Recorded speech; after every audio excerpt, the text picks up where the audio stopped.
Okay, we're going to start the second unit with angles and standard position.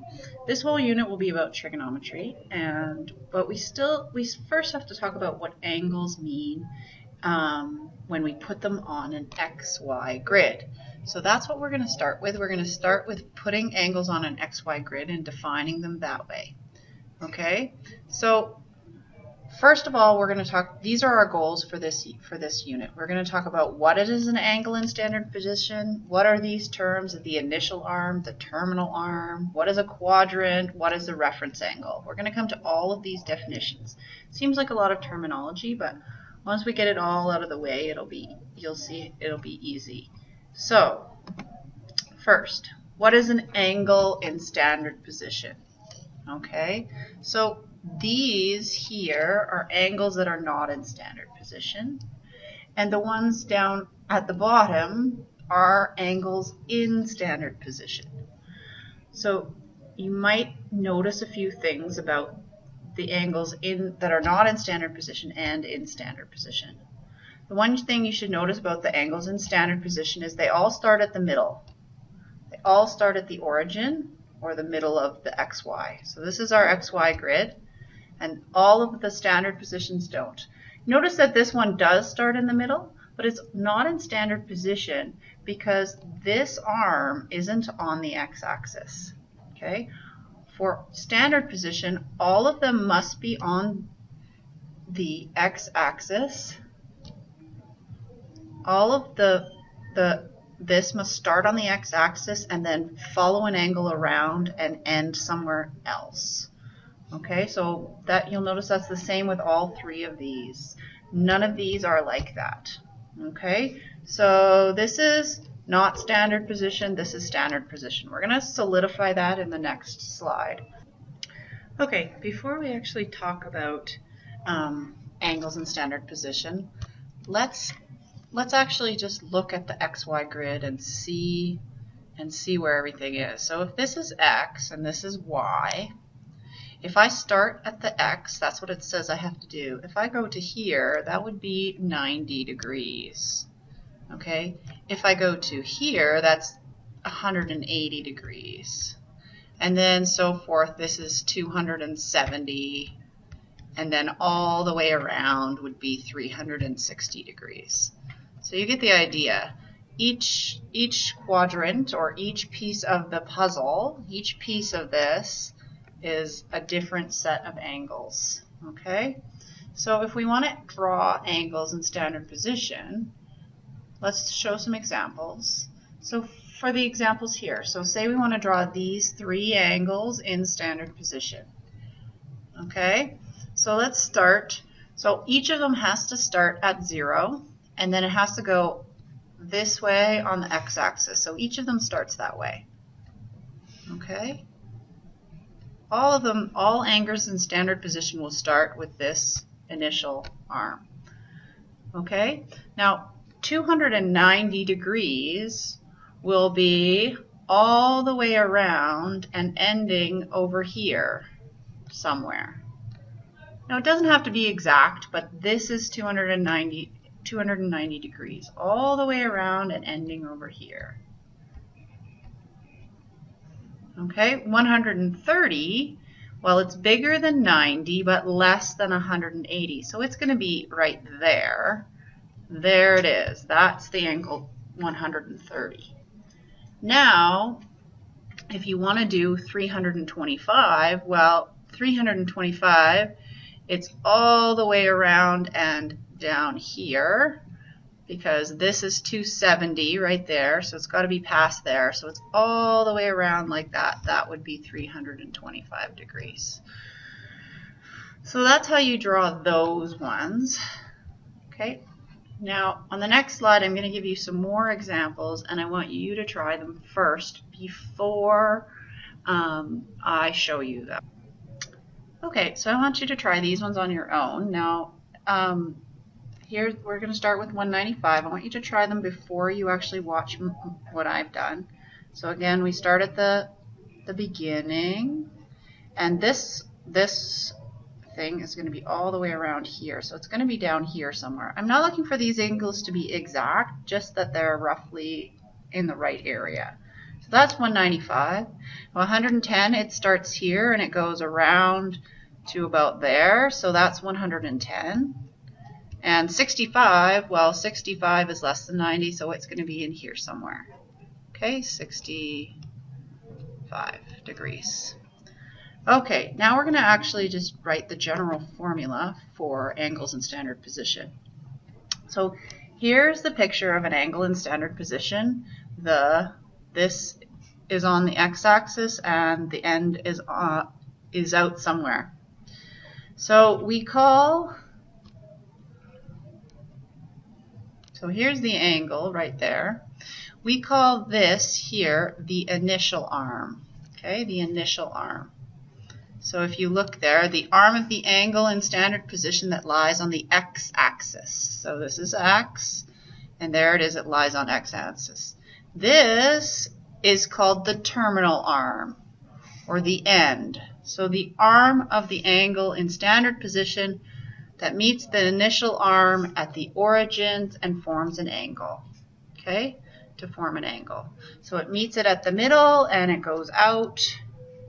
Now I want to talk about the quadrants. Okay, so the quadrants are, so this is broken up into 4 pieces, and the quadrants are, this is quadrant number 1, and this is number 2, and this is number 3, and this is number 4.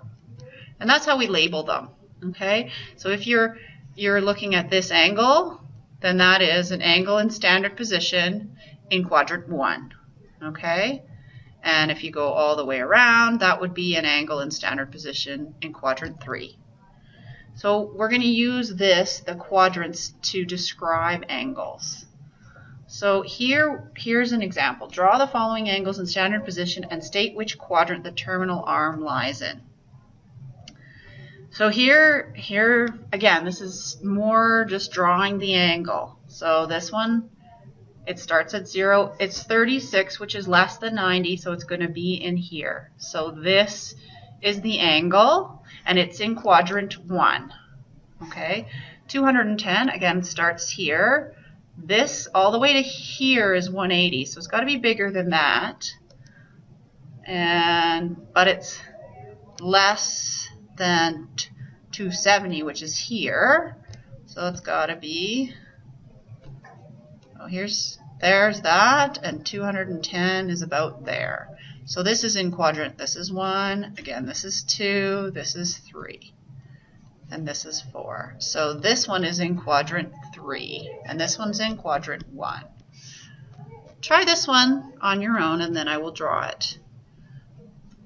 So it's in quadrant 4, which is over here. So 1, 2, 3, 4. Notice that I've been writing them as Roman numerals, because that's how we actually use them in math.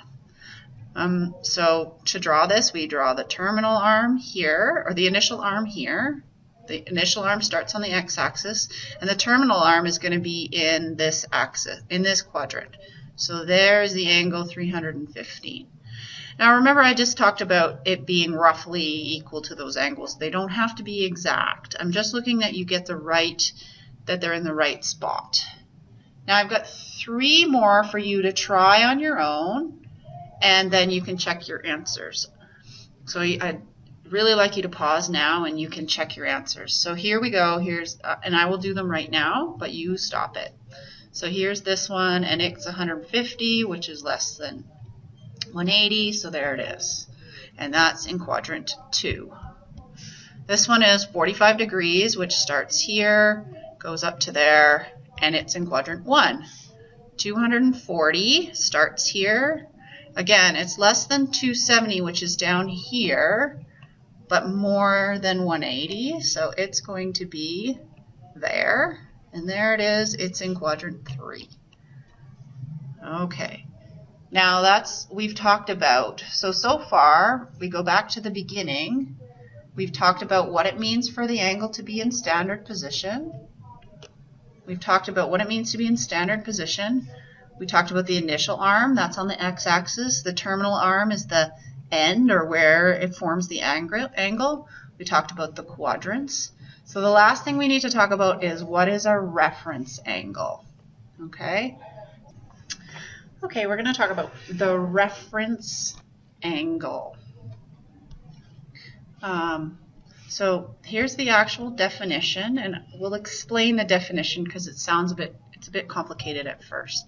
The acute angle whose vertex, so that's the middle of the angle, this part right here, that I pointed to in blue, is the origin or the middle, and whose arms are the terminal arm and the x-axis.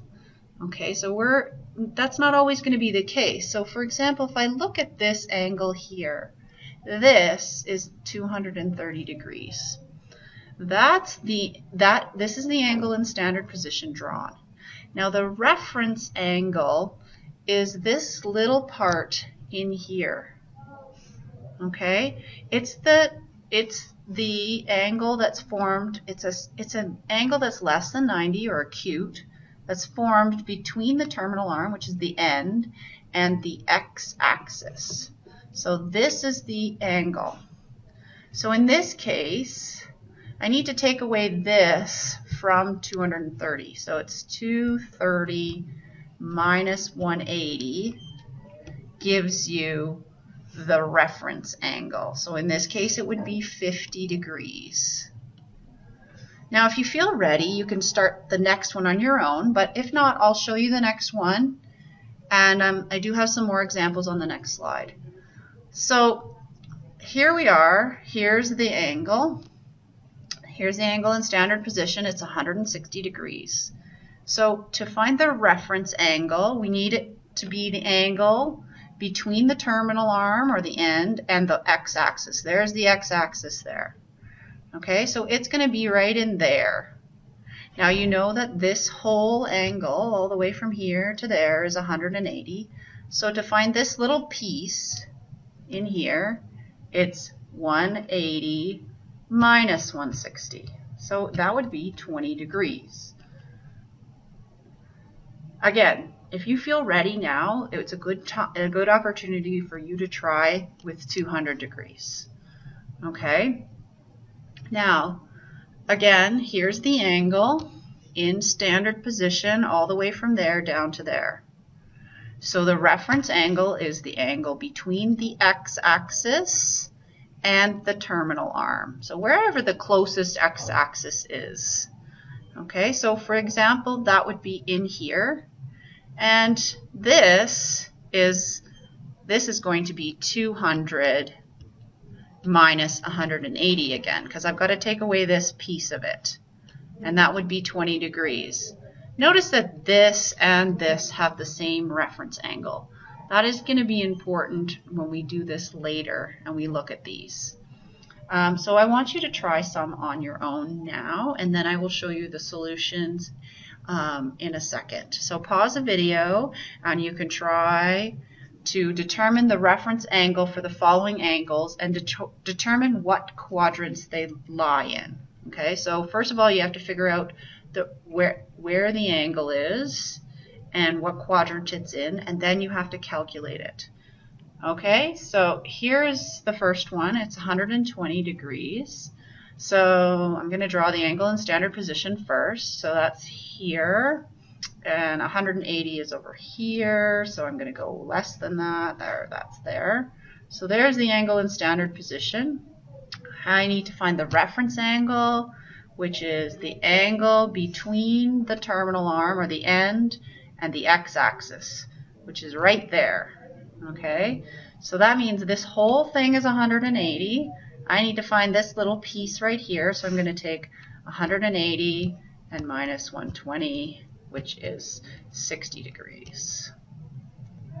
Okay, so now let's try 250 degrees. Again, I really would like you to try these on your own. So I'm going to draw the angle in standard position there, and then it goes to here.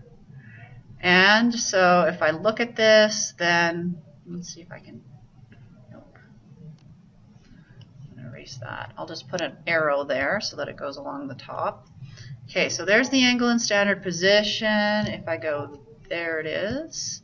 Okay, now the reference angle is the angle between, there's the x-axis and the terminal arm, so it's there.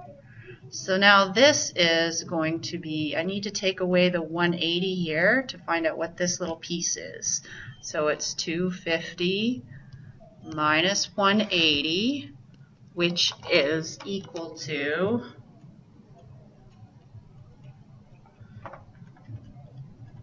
which is equal to 70 degrees. So the reference angle is 70. Notice that the reference angle is always going to be less than 90 degrees. That is a key importance here. Okay. Now this one is 310 degrees. So again, we draw the angle in standard position.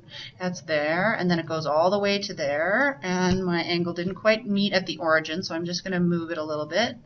You guys will obviously have rulers, and it'll be a little easier for you to draw. So there's the angle. That is 310 degrees. Now I need to find the angle, the reference angle. So I'm going to draw it in, let's do red. Okay, so we need to find the angle between the x-axis and the terminal arm. There's the terminal arm. You're always looking for the nearest x-axis. So there's the reference angle. In this case, we're going to have to find out 360 minus 310. That's going to give us this little piece that's left over. So that's, again, 50 degrees. The last one is actually a bit easier. It's a 75-degree angle, which means it's close to 90, but not quite, and it's in there. That means that this is the angle. And the reference angle for that is, again, the x-axis and the terminal arm. So it's actually going to be 75 degrees. So if you notice that this is less than 90 degrees, you already have the reference angle. So you don't need to find it. Hopefully that gives you an idea of what a reference angle is. So reference angle, that's what reference angle. We also talked about angle in standard position, angle in standard position, and that's pretty much all that we covered in this. It seems like a lot of terminology, but it will all become relatively easy for you. We will be covering a little bit more in class, so we'll see you later.